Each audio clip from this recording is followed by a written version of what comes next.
出身はどちらですか？青森県五所川原市です。好きな言葉は何ですか？人のために生きる。大相撲とは何ですか？大相撲とお相撲の中の頂点というプロの、世界のことだと思います。気持ちが高ぶる瞬間はどんな時ですか？場所が近づくたびにだんだん急に上がるもんじゃないですけど徐々に上げていくって感じですね。入門する前とあと心境の変化は？やるからにはやっぱり上を目指していきたいなと思いますし、こうやって自分がやることによってたくさんの人がやっぱ笑顔になったり幸せになることがこうやって相撲界に入ってよかったなと思ってます。子供の時は大相撲をどんな風に見ていましたか？やっぱ僕の時は今の宮城の親方、白鵬横綱とかそういった世代だったんで、その方々が今この親方として指導させていただいてやっぱ今の方がやっぱり実感湧いてるなって感じですね。入門した直後と今では入った後でも心境の変化はありますか？常に心境が変わっていかないとこの相撲界っていうのはやっていけないですし、次の場所やっぱ年6回もあるんで、その場所その場所じゃなくて気持ち切り替えることも大事なんで、常に相撲のことを考えさせられるっていう非日常って感じですね。新入幕の力士では110年ぶりに優勝を果たしました。その時何か手応えをつかむきっかけはありましたか？特に深く考える方ではないんで、普段から横綱に言われたことを信じてただ土俵に上がってるだけなんで、そういう手応えとかあんまり気持ちがやっぱり強く持てたってことじゃないですか。去年その優勝から怪我での休場もありまして、また十両から幕内へ復帰後、先場所10勝5敗の成績を収めました。今の状態はいかがですか？大丈夫です、やるしかないんで気合でなんとか頑張ります。紙面雑誌でよくライバルと言われてますが、今場所大野里関との取り組みまたあると思います。そこはいかがでしょうか？そこは、当たった時にそういう時は考えますし、やっぱり15日間いろんな対戦相手とやらなくちゃいけないんで、特にそこだけじゃなくて、一戦一戦、勝ちに行くことによってやっぱそういう大きい、やっぱ大関陣と当たっていくと思うんで、そこは意識せずに自分の相撲を取り切ることだけを意識して挑みたいなと思ってます。幼少期どんな性格でしたか？僕はおとなしいですね。おとなしい性格だし、鼻水とか出してか弱いとか言われたんですけど、まさかこうやって今こんなに大きくなって相撲活躍してるなんて誰も思ってなかったんじゃないかなと思ってます。高校時代大学時代どんな力士でしたか？もともとの性格もあるんですけど、やれって言われてやるんじゃなくて、自分で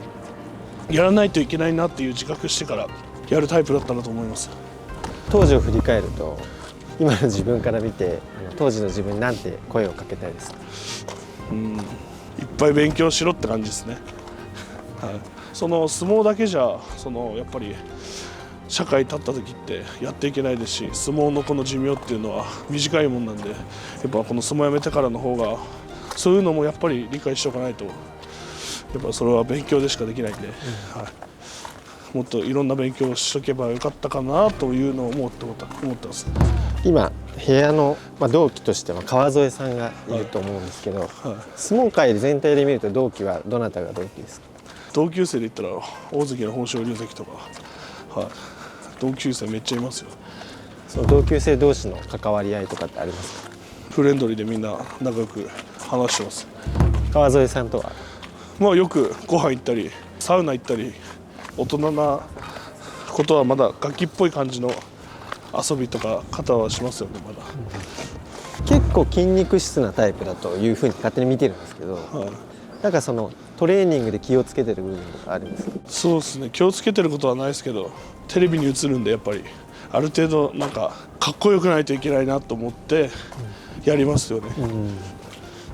強くなりたいっていうのもありますけど、両方食べ物にも結構気をつけて。そうですね、タンパク質中心で取ったり、昼はやっぱエネルギーが稽古で失われるんでご飯を多く取るようにしてって感じです。大切にしている言葉というか、その人のために生きるっていう話だったんですけど、その言葉を選んだ、きっかけというか過去の体験みたいなのがありますか？よくその教育的には自分のためっていうかあるんですけど、自分のために限界がありますし、僕自身やっぱ人のためにやった方が力が出るタイプなんで、だからもう人のためにその相撲を続けたり、そうやって生きてた方がやっぱり人生ってやっぱ苦しい時辛い時とかなんかこうやり遂げれるなっていう、自分の時はもうありますけど、やっぱり人のためのやった方が達成感ってあるんで、やっぱそういう言葉の方がいいかなって感じです。青森県出身の力士ってかなり多いじゃないですか、それ何か理由があると思いますか？やっぱり北国の方がこの小学校とか中学校に土俵があったんで、やっぱその相撲をやる環境もありましたし、その中で自分もやってきたんで、だからこうやって今も幕内いろんなところで青森県力士が活躍してるんですけど、年々この少なくなってきてるんで、僕もなんか助けれることがあったらなんかサポートしていきたいなっていうのは思ってます。今例えばちびっこ相撲とか、巡業で回った場所で子どもたちに教えることもあると思うんですけど、これから始めようとしてるアドバイスみたいなのがあったらお願いします。始めようと思って始めたわけじゃないですけど、野球も好きだったし、いろんな競技が好きだったんですけど、僕は相撲をやってきて、その相撲でたくさんの人を喜ばされたんで、それはもう相撲に感謝してるって感じですよね。他の競技だったらこうやって誰かを喜ばすことできなかったなっていう思ってます。一人一人のファンの支えがあって、やっぱりこうやって相撲界もだいぶ大ブームになってると思いますし、その中で相撲が取れる、土俵に立てるっていうことを本当に嬉しく思ってるんで、そこはもう一つでもファンの皆様の喜ぶ姿が見れるように自分も全力で頑張りたいと思いますので、応援のほどよろしくお願いします。出身はどちらですか？鳥取県です。好きな言葉は何ですか？腹を決める。自分にとって大相撲とは何ですか？自分の生きる道とか場所、自分にとって気持ちが高ぶる瞬間はどんな時ですか？本場所の土俵の上で見てるお客さんの歓声がものすごく熱い時とかは自分も気持ちが高ぶります。子供の頃は誰に憧れていましたか？お相撲さんがすごく好きだったんで、本当すごく憧れてたんで、でも特に僕がちっちゃい時見てたのがやっぱり宮城野親方と当時の朝青龍横綱、その横綱2人は僕のやっぱ記憶にすごく強く残ってるなっていう。入門する前と後でイメージは変わりましたか？本当に厳しい世界だなっていう、それだけですね。初めて入門した時のことを覚えてますか？その時はすごくワクワクしてたというか、楽しみなこといっぱい多かったし、実際やっぱり本場所行っていきなり幕下で優勝したんで、そこから怪我とかもあってなかなか本場所で結果が出なくなったりして、楽しい世界ではないなって思いました。宮城野親方からかけていただいた言葉で印象に残っているものってありますか？常にやっぱり気持ちの弱さを指摘されてるので、言葉は悪いですけど、本当に殺すぐらいの気迫で土俵に立って、そんぐらいの気持ちじゃないと勝てないんだっていう、本当そうだなっていうふうに思いました。白鵬の由来は何でしょうか？自分の出身の鳥取県倉吉市っていう町の旧国の名前が伯耆の国っていう名前があって、で白鵬鵬の白はその伯耆の方を取ったんですけど、伯爵の伯っていう字でなんか上に行くっていう意味があって、でその桜は同じ小学校の大先輩で53代横綱琴櫻関と同じ小学校で、その横綱琴櫻関が毎年4月に自分の出身の町で桜相撲っていう大会を毎年されてて、そこに小学校2年生の時から出させていただいてて、それで相撲と出会ったんで、どうしてもそういう思いがあって桜っていう字入れさせてもらって、宮城野親方の白鵬の方をいただいて白鵬になりました。大会に出る前はどんなきっかけ？初めて土俵に立ったのは多分3歳ぐらいの時で、自分の通ってた幼稚園、保育園とかでちびっこ相撲大会みたいなのがあって、それを相撲とはすごくなんていうんですか、なんか縁があったというか、サッカー少年だったんであんまり相撲に興味はなかったんですけど、その桜相撲っていう大会に2年生から出てて、4年生で初めて個人戦に出てたまたま優勝して、それがきっかけで、5年生になる前ぐらいからもうサッカーをやめて本格的に相撲を始めたっていう感じです。そして実業団で横綱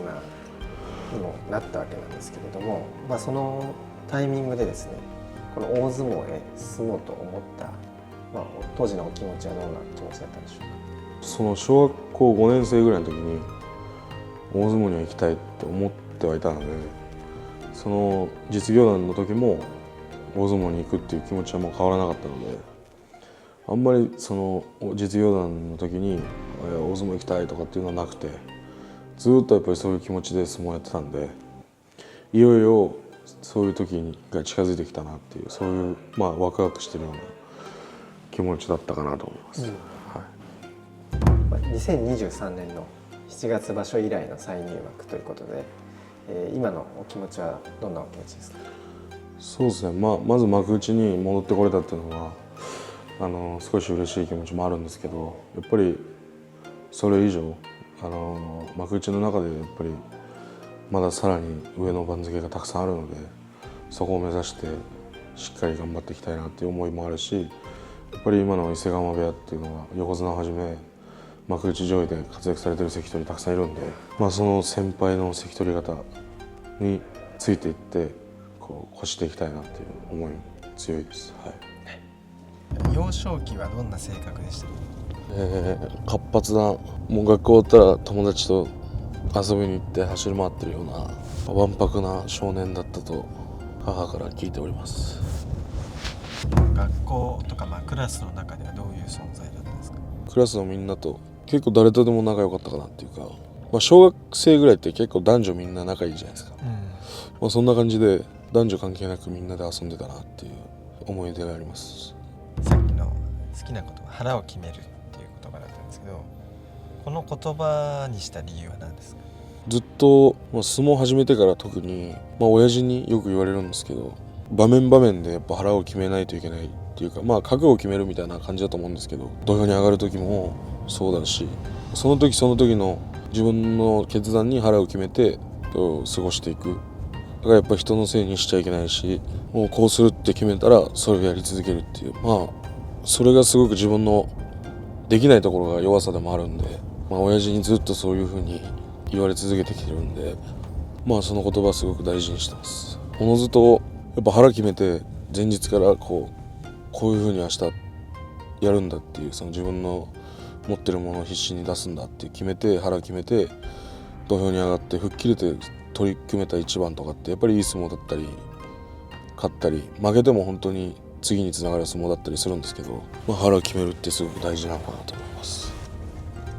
相撲界ではどんな同期がいますか。同期同い年だと先場所新十両の琴恵光関、琴勝峰関の弟ですね。あと今場所幕下筆頭の若野将さん、幕下の上位大辻吉さんたち、吉さん大辻さんたちの方が入門全然早いんで、中卒で2人は入門されてるんで、でも中学までは全国大会で本当その今言った5人とかが上位ベスト8とかで当たるような感じだったんで、そういう同級生とかと大相撲で対戦すると、勝ち負けよりもちろん勝ちたいし負けたくないって思い強いんですけど、そうやって一緒に頑張ってきた同級生とこの大相撲の舞台で戦えるってすごく嬉しいなと思います。大相撲に進むと決めた時、周りの人はどんな反応でした。でも親父は行ってこいみたいな強く送り出してくれたんですけど、やっぱ母親は寂しそうにしてましたね。横綱はどんな存在ですか。もともと宮城野部屋に入門して、でもずっとその部屋をどこの部屋に入るかって悩んでる時に横綱からもこう直々にお声かけいただいてて、何度か横綱とトレーニングとかも一緒にさせていただいて、素直に憧れの存在でもあるんですけど、でもそれでも自分は、最初は宮城野部屋に入門することをこう決めて自分で選んだ道だったんですけど、伊勢ヶ濱部屋に今こう合併してやらせてもらってる状態の中で、よその部屋から来た自分に対して本当にその自分の弱さとかその弱点を必死にこう横綱に細かく教えていただいて、やっぱり最初はもう何ていうんですか、今でもやっぱりきついし慣れないことばかりなんですけど、特に入った頃なんて全然慣れてない中ですごく辛い時期もあったんですけど、でも横綱がずっとそれを自分にも同じようにこう伊勢ヶ濱の力士として教えていただいて、それをずっとこう必死にやってきて、ようやくなんか横綱の言われることを少しずつ理解してきて、自分もなんか気持ちもその体も本当に変わってきたなって実感してるんで、本当にこの感謝の気持ちでいっぱいですし、もちろん相撲も強いしけど男らしさというかそういうところにすごくかっこいいなと思うんで、そんな存在ですね。そういう憧れであり、なんか自分をこうそう変えていただいた人というか、そういう存在です。皆さんこんにちは。伊勢ヶ濱部屋の白鵬鵬です。いつも温かい応援本当にありがとうございます。今年の初場所から、再入幕ということで番付も少しずつ戻ってきているので、この勢いで今年、もっと上に行けるように一生懸命頑張るので、今後とも応援よろしくお願いします。